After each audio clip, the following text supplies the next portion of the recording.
Some stories are just timeless. They shape entire cultures. And today on The Explainer, we're tackling one of the big ones, maybe the big one, Homer's Odyssey. We're going to break down this epic journey. So that's how it all begins. That's the very first line of the Odyssey. And right from the jump, you know you're in for something huge. This isn't just any story, it's the story of a journey home, a 20-year slog for Odysseus against, well, pretty much everything the gods and monsters could throw at him. Now here's where it gets really interesting. You'd think a story like this would start on a stormy sea, right? Nope. We start back home in his kingdom of Ithaca. And it's been 20 years since Odysseus left for the Trojan War. 20 years. And to put it mildly, things are a total mess. So you've got this wild two-sided crisis going on. Think about it. Odysseus, our hero, is literally a prisoner. He's stuck on this gorgeous island with the goddess Calypso, who just will not let him leave. Meanwhile, back at his place, his entire home is basically under siege by this mob of guys who want to steal his wife, his kingdom, everything. And we're not talking about a few guys. We're talking about 108 suitors. Can you imagine? 100 guys just move into your house, eating all your food, drinking all your wine, constantly pressuring your wife Penelope to marry one of them. And get this, they're even plotting to kill his son. The whole kingdom is teetering on the edge. Okay, so after 7 years, stuck with Calypso, the gods are finally like, all right, let the man go home. But if you think it's going to be smooth sailing from here, you are in for a surprise. His journey back is less of a trip and more of a non-stop nightmare filled with every monster you can imagine. So first up, one of the most famous showdowns ever, the Cyclops.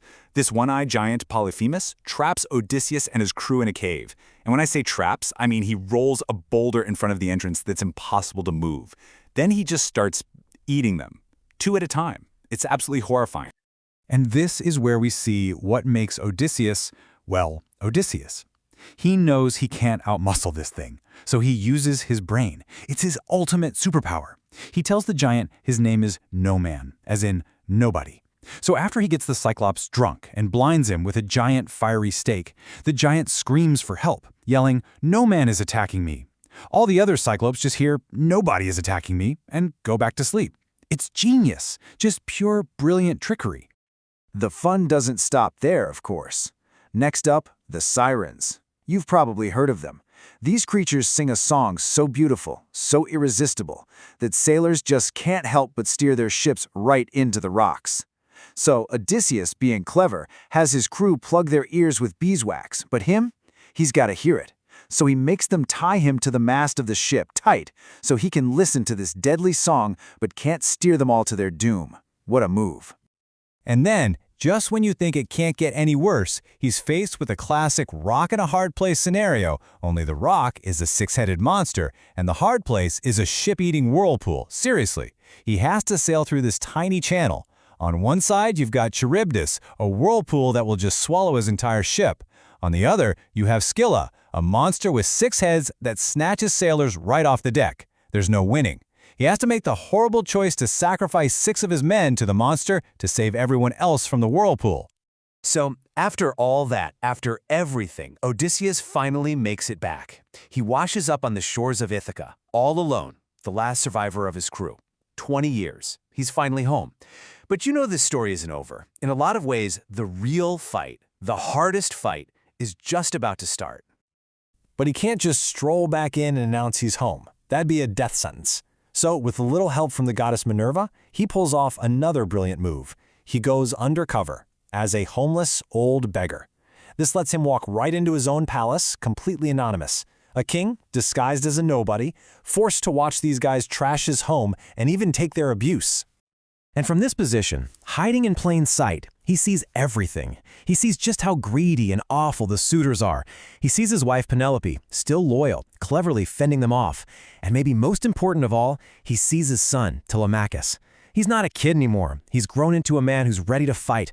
And so, father and son, reunited in secret, start planning. I mean, this is the big question, right? How in the world can one man, okay, 2 men, take on over 100 enemies? The odds are just impossible. They're outnumbered, outgunned. A straight-up fight would be over in seconds. So once again, this has to be a battle of brains, not brawn. His plan is just meticulous, it's brilliant. It's got multiple steps, but the absolute key, the real game changer, is step 3. He and Telemachus wait for the right moment, and they quietly remove all the weapons from the main hall. Every sword, every spear, every shield, they lock them all away. They're not just planning a fight, they're setting a trap, and the suitors have absolutely no idea what's coming.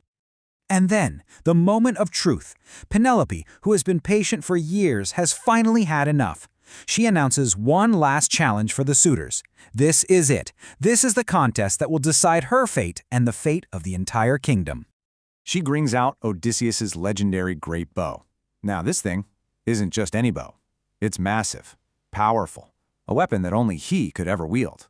And she lays down the challenge. Whoever can string this impossible bow and shoot an arrow straight through a line of 12 axe heads, that's the man she'll marry.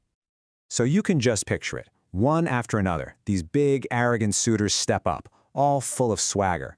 And one by one, they fail, miserably. They can't even string the bow, let alone shoot it. It's a total embarrassment for them. And then, the old beggar asks if he can have a try. The suitors just laugh at him, mock him, but he steps forward, picks up the bow, and strings it like it's nothing. He draws it back, and thwip, the arrow flies perfectly through all 12 axes. The room goes silent. He stands up.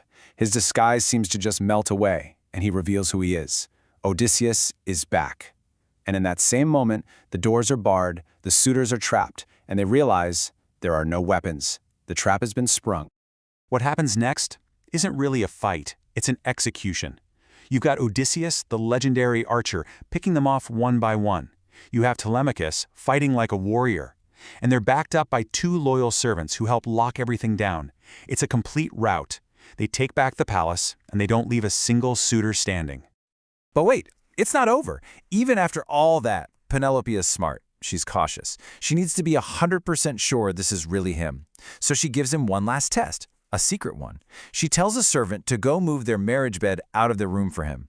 And Odysseus just loses it. He gets angry, yelling, "Who dared to move my bed?"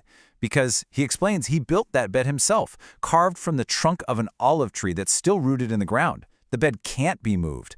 And that was a secret only the 2 of them shared. And that's it. That's the real homecoming. The victory wasn't just about the battle. It was about that moment, proving who he was through this one intimate, unmovable secret. It makes you think, what is home really? It's not just a building.